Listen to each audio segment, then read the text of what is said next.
welcome to Cyber Sidekicks, the weekly cybersecurity podcast hosted by Richmond Advisory Group's principal analysts. That's namely me, Rory Duncan.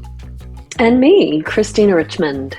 This podcast is your go-to partner for understanding the cybersecurity market, industry trends, and the real-world challenges of protecting organizations today. How are you, Rory?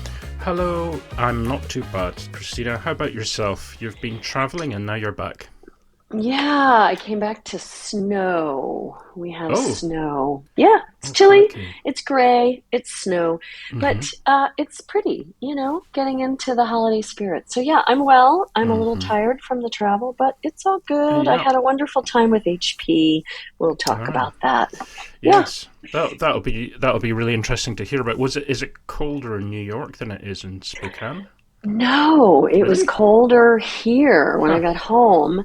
It was actually lovely in New York. I walked around, saw the holiday lights, really pretty in New York City at this time of the year.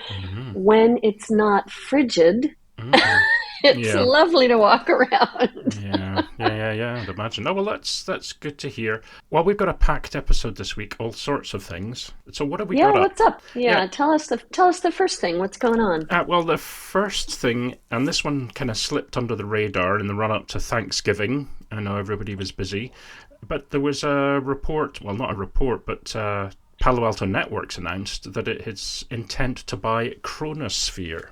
And that was like $3 billion. How did we miss that one? But hey, there's lots of M&A in cyber. Is it M&A fatigue or something? Or are these numbers just like, Yeah, but another billion, whatever. Here and there, I know. So we'll take a quick look at what that means for both these vendors as well as the market. And then this week's guest is Alex Berger, who's the head of marketing at Ontinu. So that'll be also interesting to get his perspective on things and what's happening out there. So, Christina, you had a little update to give us, didn't you? A short update from your trip to New York. Yeah, short update. I was with HP Inc. this week in New York City. They do an annual December event. I've gone now. It's the third year. And, they're the PC and printer manufacturer. But, they really have done a lot of interesting work over the years with secure by design, making sure they can certify the security of a device from factory to the graveyard. And it's really important, actually. We think we're wiping our computers when we toss them in the trash, if that's what we do, not saying I do. But it's really important to make sure that your data is off. Also being able to effect the security at boot up in the BIOS. So they have some really interesting technology in the firmware, in the hardware that enables secure boot up. And they can certify that the device is what it is with the different configuration that you've ordered, that it is your device, that it is secure at the factory, all the way through transit, through sale, through delivery and configuration in your company, and then all the way to end of life. And so there's lots to talk about there, and I am writing a blog on it, Rory, but it was really an interesting day and a half with them, and they continue marching forward on all of this. But also they're talking quite a bit about a cloud management platform that they've announced, but there are new things coming out, which of course I can't say about yet. But so stay tuned for that, and I will write something on it. And it was a good event, and I'm glad I went, and I got to tromp around New York City, holidays, the lights, all of that. It was lovely. Fine, okay. And then we look forward to whatever Secret Squirrel update is coming out. Yeah, I have to be clear what is NDA and what's not. And so folks, just go to the website and look at the blog. It'll be up sometime next week. I have to, run it through the channels and whatnot. But I'll have a blog out on LinkedIn, and I'll have a blog on our website, and it'll give you a little bit more insight into the who, what, when, where, why of the HPI event. Great, thank you for that. And talking about all things blogs and so on, you can find these at our website. So that's richmondadvisorygroup.com. And we have sections there for the blog, for our podcast, which you're listening to, and any other articles and things we've written or contributed to. You can also sign up for our monthly newsletter. Do you want to talk a little bit about that, Christina? Yeah. So it's Signal, not Noise. We'll have some good issues coming out in the new year. I think we'll do a wrap-up newsletter coming out here in December. And we've been a little spotty. We're redesigning it, and our marketing person will be helping us with that. So we'll have something coming out in January, right? Yes, and they can sign up on the website. Exactly. Yeah. And just to say, it's not necessarily always going to be a newsletter you get. So there are other formats that we've been experimenting with. So don't be put off by the fact that it's not another newsletter.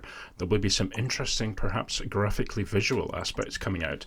The other thing is that we do have a marketing person as part of the team, as opposed to an agent or a bot.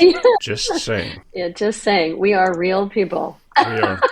Yeah. Now, we might not be as productive or efficient as a bot or an agent. However, you get the full human experience when you sign up for our newsletter, etc. So, thanks for that, and thanks for everybody who's done so far. Hey, so, we missed this one when it happened on the lead up to Thanksgiving. Palo Alto has struck again and acquired another company for, just a wee bit of money, $3.35 billion. It is acquiring Chronosphere, the next-gen observability leader for the AI era. $3.35 billion to be paid in cash. Yeah, I mean that's a chunk of change, as you guys say over in the US.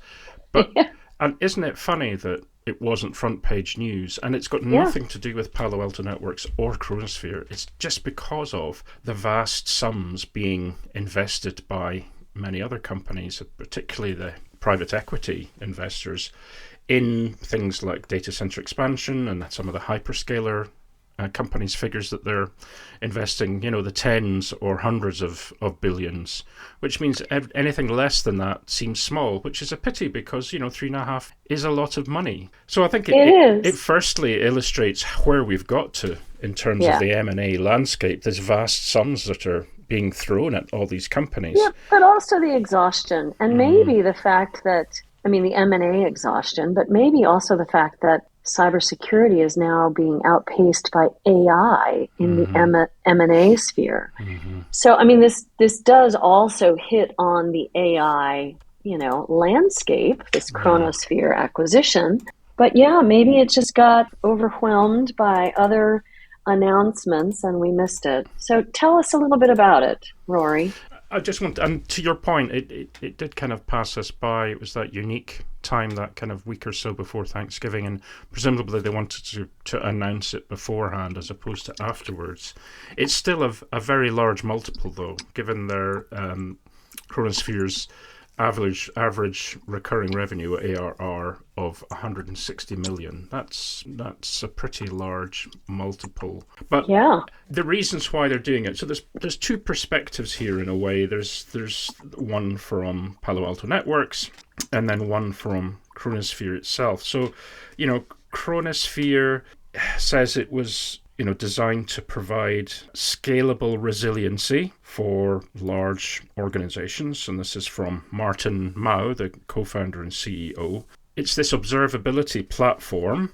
It seems to be natural complement to Palo Alto's technology in that area, specifically its Cortex Agentics platform. So you've got Cortex, which we know about. Chronosphere will enhance that in a number of ways by adding these observability features, which of course are very important. They're very important on their own, but it seems to be positioned as, a future integrated holistic kind of solution. Now, to the point that we've talked about a number of times, Christina, this whole platformification or platformization that we've talked about is a strategy we've seen elsewhere, Google buying Wiz and so on and so forth. But the question is that the ultimate goal? It could be a super platform in the same way that other companies are creating these platforms, moving away from separate products. Or is it the case that this is purely a complementary product to the platform? I think my point is it's a good vision or strategy going forward, but is it ultimately going to result in a unified platform, or will it be a platform plus added observability? That was my kind of suspicion. Yeah, I mean, anytime a press release says something about, autonomously investigate the root cause, close the loop with agentic remediation, I have to stop and say, really? I don't think we're quite there yet. Yeah. I think we're using these words because we're building towards these things. I wouldn't want agents doing autonomous investigation and remediation today. No. Now, yes, moving towards it and using Chronosphere's observability to assist with that, sure, I get that. I also go to a place of thinking about something like Minority Report, the movie from, a decade plus ago, and how this Uber platform ultimately might give us the observability, all of the different controls that the enterprise use in security, and AI question mark, and agentic AI question mark, I don't know. Yeah. And then be able to do like the funnel reduction so that you know where the issues are, eventually maybe becoming predictive like a Minority Report. Yeah. But we're a long way off from that, I think. So, yeah, it's another acquisition in a space that is very hot. And Palo has a lot of cash to burn. They just are one of the biggest buyers out there. Good on them. We'll see what happens as they integrate and put it into their Cortex Agentics platform. Yeah, stay tuned for that. I think there's a number of aspects there. It's interesting you mentioned Minority Report, because at the end of the day, the tools produce the balls that roll down with the outcome, whether somebody was guilty or going to commit to murder or something. I think if I remember correctly. But there was a Tom Cruise there to interpret that and act on it, and a bunch of other guys with jetpacks, if I remember correctly. So that's right. They were chasing him. They had jetpacks on. So the point was, I think, even for Minority Report, they were handing off the action to a human. And in terms of what you were saying, agentic remediation is one thing. But real time, would we want the real time, or would we want recommendations that then get acted on? Because if it was real time remediation, it's already been done. It's kind of too late at that point if it hasn't done what you want it to do. So again, another shout out, if you like, for make sure the human's in the loop on this. Don't have fully autonomous real-time remediation by agents, because then it can introduce an awful lot of risk into the operations. So there you go. Yeah. And, I'll just do another quick shout out for a movie that I was watching as I was traveling called The Thinking Game. I don't know if you've seen it. It chronicles Demis Hassabis and his company in their pursuit to crack AGI, artificial general intelligence. And remarkable story and remarkable progress has been made. But when you look closely at some of the failings, right, and fail fast is a good thing. So when their AI tool can't recognize that they're not in the Metropolitan Museum looking at an actual painting, but rather a reproduction in a room, it's a failure, quote unquote, but it's a good failure because it lets them know where exactly the AI capabilities are. So I think when I temper my excitement about AI and agentic AI doing predictive security and remediation on our behalf, I think about something like that movie, and I think about how we're still light years away from it. And it's interesting to think that we'll get there someday, but we're not there today. Yeah, I think one of the analogies, if you look at science fiction, because if we're talking about movies, then let's talk about them. One of the goals of interstellar travel and the kind of warp speed you see in Star Trek and other places in Star Wars or whatever is, going faster than the speed of light.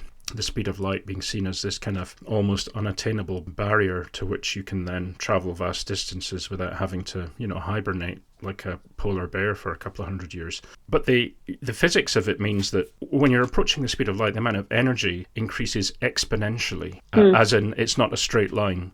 And I think in the same way for artificial intelligence, going from Gen AI to Agentic AI to, say, AGI is, in theory, something that we can't really reach. If it's like the speed of light, we're never going to reach it. We'll get very close to it, but we're going to be spending more and more money and using up more and more and more energy and power, water to get there.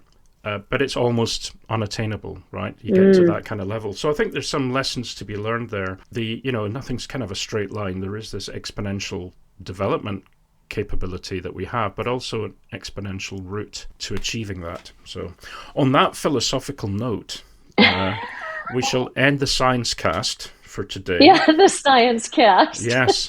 And we'll kind of repurpose the podcast to talk about movies. And coffee. We were having a chat offline about coffee machines. So that's right. We'll restart. We'll have coffee cast and movie cast. Yeah, that's right. Yes, so this week's special guest is Alex Berger, Head of Marketing at Ontinue. So welcome to the show, Alex, and we've not met before. How are you doing? Thanks, Rory. It's great to be here. Great. I'm doing well, thanks. How are you? Yeah, fine. I'm sorry that it's just me. And for those of you who are not on the first part of the show, it's only me because Christina is flying back from New York and there's going to be an airplane all day. So we didn't want to inconvenience Alex. So great, thanks for being here. Now, you've got a great background in tech. I looked and saw that you've had some stints at VMware, Palo Alto Networks, a bunch of other companies, haven't you? Yeah. I've been around the block, so to say. Big companies, smaller companies in cybersecurity for well over a decade now. It's been a fun journey for sure. And you would have obviously seen how the market's changed during that time from a security and cybersecurity perspective. Certainly, I've seen similar things in my time in the tech world. What's the kind of biggest change you've seen since you started in your professional life? Man, there have been quite a few, but I think in terms of the biggest change, I suppose we could go one of two ways. We could talk about the current change, or the one that has sort of, I don't want to say completed, but when I started, we were right on the cusp of cloud transformation. Mm-hmm. That was the big phrase, and obviously, having spent time at VMware, it was something we thought a lot about. And talked about often, of course, and helped companies navigate, frankly, as a technology challenge. Mm-hmm. Obviously, there is still lots of work to do in terms of cloud adoption. And from a cybersecurity perspective, of course, it's the never-ending challenge of securing hybrid environments. And that has been something that has been sort of fascinating to watch evolve over time as the perimeter extends, as the rise of identity and sort of looking at identities as the new perimeter, which I think makes all the sense in the world in this hybrid world. But of course now, in particularly in the last year, we're seeing another gravitational shift in terms of AI. And I'm sure we'll get there in this conversation. But it's interesting. I mean, those are probably the two biggest shifts that I've experienced throughout my time. Mm-hmm. Yeah, no, that's interesting. And I remember the advent of cloud. I remember I worked at IBM at that point, where the CEO at that point, Sam Palmisano, I don't know if you remember him, was on one of the main news channels being interviewed, and he was talking about this new form of IT delivery called on-demand or on-demand services. And that kind of really captured the imagination, especially when he was asked, well, what's the value of that market? And he kind of gave a sort of a vague answer, and then the phone rang off the hook back at the market intelligence team, which was myself and my other colleagues, and everybody was hands on deck to try to quantify what on demand was, from SaaS and so on. So yeah, sure. Definitely an interesting time. You did touch on AI and agentic AI there. I think, as I mentioned in the pre-show, most of our guests in the last 3-4 months have mentioned this spontaneously, particularly when we've asked them, what's going on in your world, kind of thing. And I think for us, when we're looking at this market, it's clearly been the case that the role of agentic AI in security has its two prongs, right? It's can be used defensively, but it can also be used offensively. What are you seeing in terms of what customers are asking about? And I'm thinking particularly of things like ransomware. There's a lot of ambiguity, isn't there? I think the thing that I'm seeing most from customers is simply trying to orient themselves within the world of AI. And that comes in a variety of flavors, everything from just trying to understand the differences in technologies and phrases, right? Agentic AI versus generative AI versus, what is an assistant? What is a co-pilot? It goes on, and simply just trying to orient yourself in the spectrum to, of course, what should I be concerned about? And how do I actually devise a security posture that can protect my organization and as we look to embrace AI internally in various places. So it's really, it runs the gamut. And when it comes to, ransomware, I think that's always on everybody's mind. And I think there is definitely a lot of hype around using agentic AI offensively to actually coordinate and conduct attacks. There was the recent Anthropic paper that came out on this topic, which was a bit of a fascinating read. The truth is, I think you have to start at square one. And I think for us as an MDR provider, a managed detection and response provider, particularly one that is focused on protecting customers who have adopted a Microsoft first sort of posture. Yep. So really standardizing on Defender and Sentinel and these tools, helping them understand what the different capabilities of different AI tools really are is sort of where we start. We actually just wrote a white paper on this topic, just designed to demystify, frankly, all these different phrases and terms. And that's sort of where we start. We do use a lot of AI internally, so we have a lot of domain expertise. We actually built our solution around AI. I think it really does start with education. Right now, we're all in very much an educational phase. I do know that one of our previous guests, when we were talking about ransomware and AI, and he said, well, ransomware that's been created using AI is easy to spot. It's been around for a while. It's not too difficult to kind of weed it out. He said that wasn't really the issue. The challenge he was alluding to was the fact that generative AI, especially with agentic AI in tow, can just create so much more over a shorter period of time. So maybe the ransomware is easy to spot, but if you've got 100, 1,000 times the number of potential ransomware alerts coming in, all of that noise, all of that background clutter tends to clog up the effectiveness of identifying it or not. It tends to put quite a strain on whichever tools you're using. So I suppose as a managed service provider, what do you do? How do you see that challenge panning out? Yeah, I think that's a really valid point. I think scale has always been almost the biggest problem in many ways, right? We have tools, we have people, we throw as many sort of these things into the mix as we possibly can, but ultimately we can only keep up with what we can keep up with.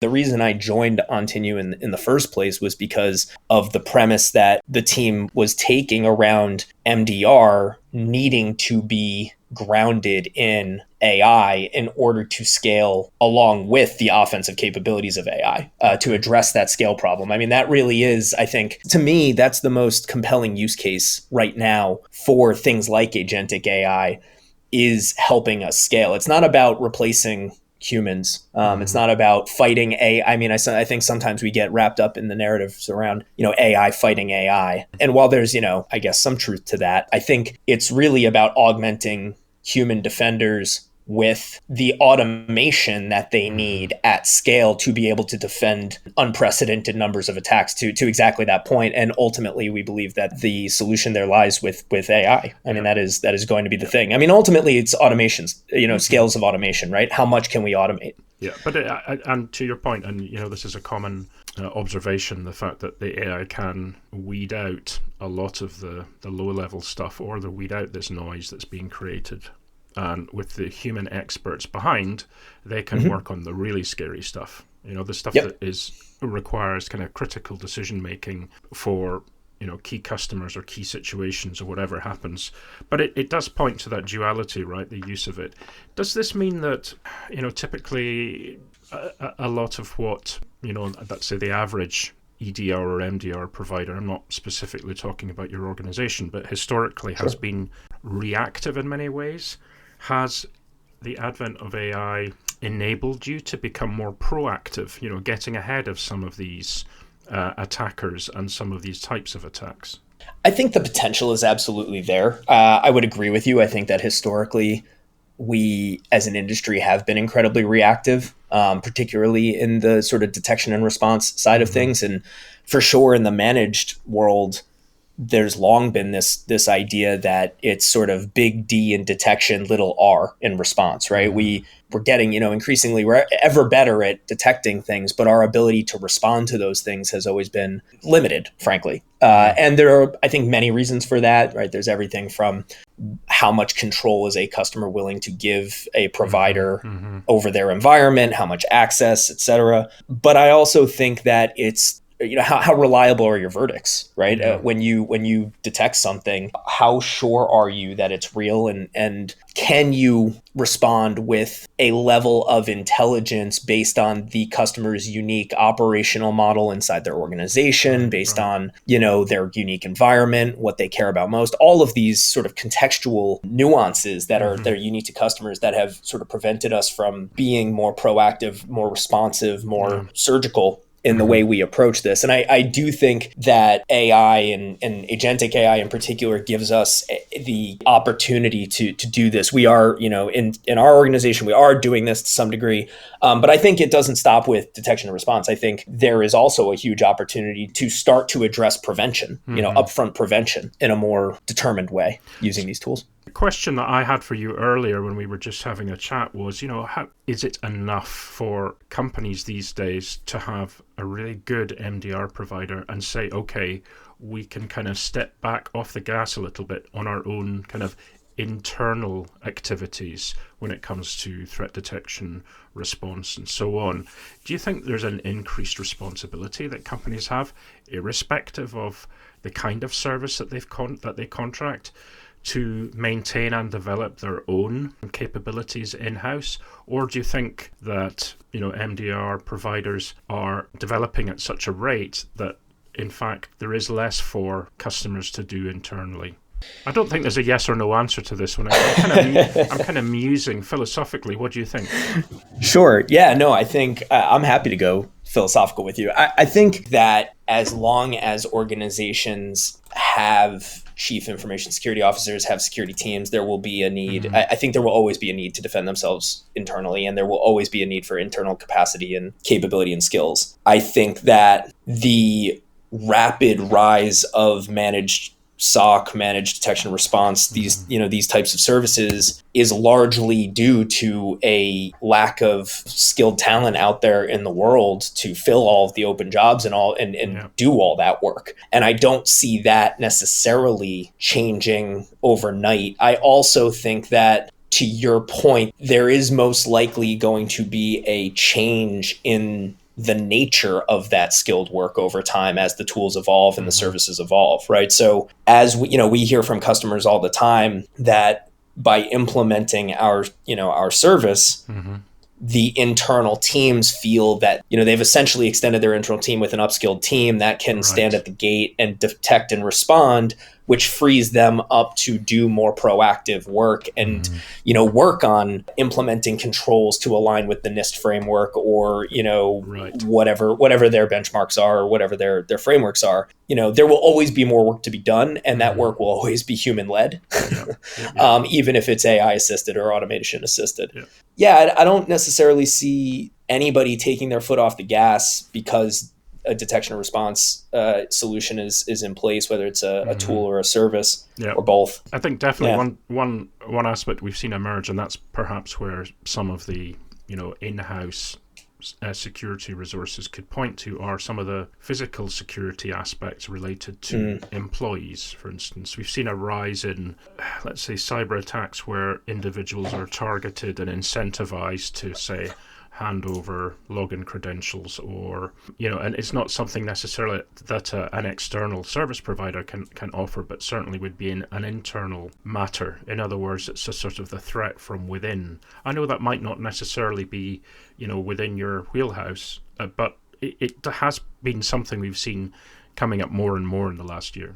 I think that's spot on. I was actually talking to one of our customers, CISO at a fairly large company recently that we work with, who was talking to me about the rise in fraudulent users, and including hiring in fraudulent users, right? These users who are based in certain countries and have position theyselves to be a valid employee, and they go through the whole interview process and they end up getting hired and provisioned with equipment, and now all of a sudden they've got access to the internal network perfectly legitimately. And she was communicating, this is now within her domain, right? It's seen as a cybersecurity problem, even though, in some respects, this is an HR problem, right? In a way. It's kind of HR fraud, that kind of thing. We featured this story a few times on the show. But to your point, as your colleague or customer was saying, CISOs and heads of security are having to deal with issues that they hadn't really thought they would ever have to deal with. If we're looking at AI agents, should we, as one of our guests suggested last week, this was Harold Moss, should we treat agentic AI as identities? Should we treat them like people or a person, so that they have their own identities? Is that a better way to try and manage them ultimately, if they have these responsibilities for autonomously running services and doing things on your behalf? On the surface, it sounds like a good idea, right? Like theoretically, I think it makes a lot of sense. We even mentioned earlier in this conversation, right? Identity being the new perimeter, and us sort of thinking about things in terms of identities and who can do what. And these agents ultimately function that way. When we talk about the agents that we use in our service, we talk about them as being like a team of SOC analysts all working together to achieve an outcome. And so we are already sort of personifying these agents to some degree in the way we speak about them. And so I do think there's a lot of validity to the idea of treating them as an identity. I do think that there will be complexity involved in wrapping your arm around what constitutes an agent. What exactly do you mean, right? I mean, even just within our own organization, we've had to get clear with each other on, is this an agent, or is this a collection of agents that all work together to do a job?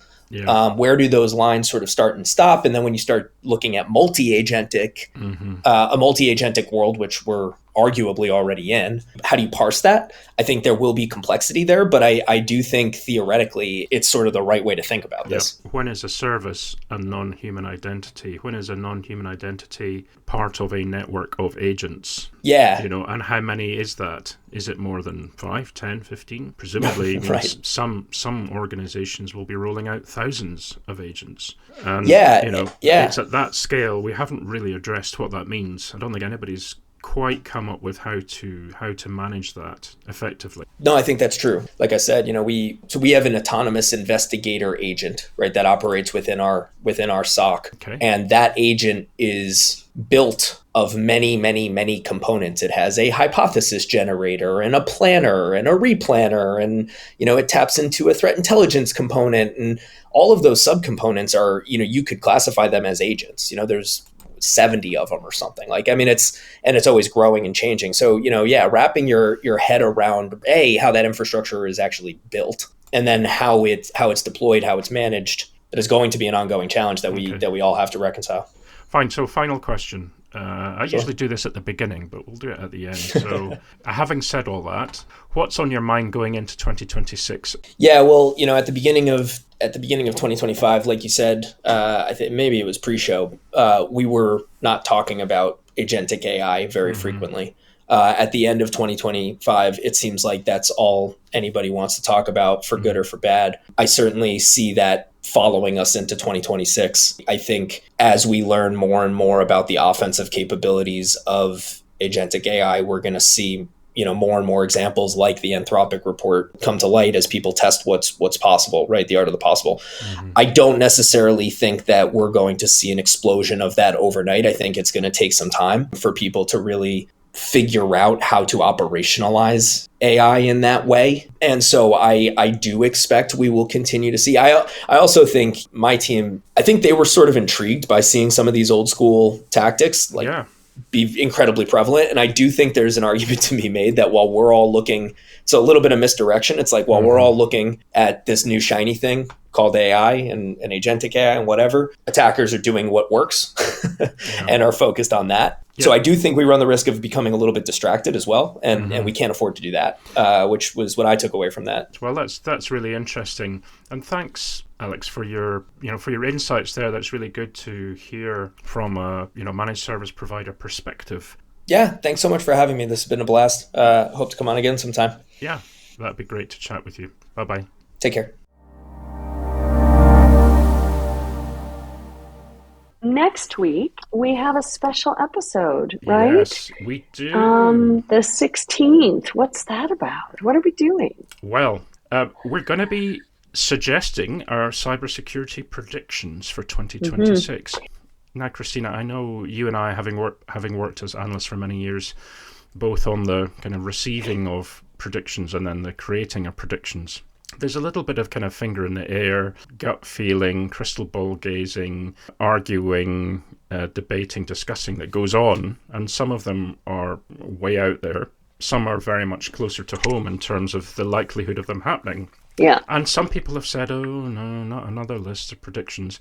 But we think we've probably got something a lot more interesting. So hopefully folk can tune in and join us when we do this. We guarantee it will not just be the same old predictable predictions that you will have seen and heard from other sources. Yeah, it won't be, we're going to see a spike in ransomware next year. It won't be that because that has been the prediction every year for many, many years. And it does hold true, but it's also a yawner. Yeah, exactly. So yeah, it won't be that. And I can also promise that our predictions will not be written using Gen AI. Nope. Because most of the others have, and you will basically get exactly the same results, which is, AI will be a really significant part of security next year, which of course everybody knows anyway. So please tune in, folks. You should be surprised and delighted and intrigued by what we've got to say. Okay. Well, I hope they are. And if you want to get in touch, let us know what you think at Christina@richmondadvisorygroup.com or Rory at richmondadvisorygroup.com, or both of us, or neither of us. Yeah. Or neither of us. You can talk to the bots. You can talk to the bots that we have on our website, richmondadvisorygroup.com, and give us some feedback, something you'd like to hear about, something you would not like to hear about. Either way, we're always happy to get your feedback and your suggestions. So thanks for listening. Hope you can tune in again next week. Bye-bye. Bye-bye.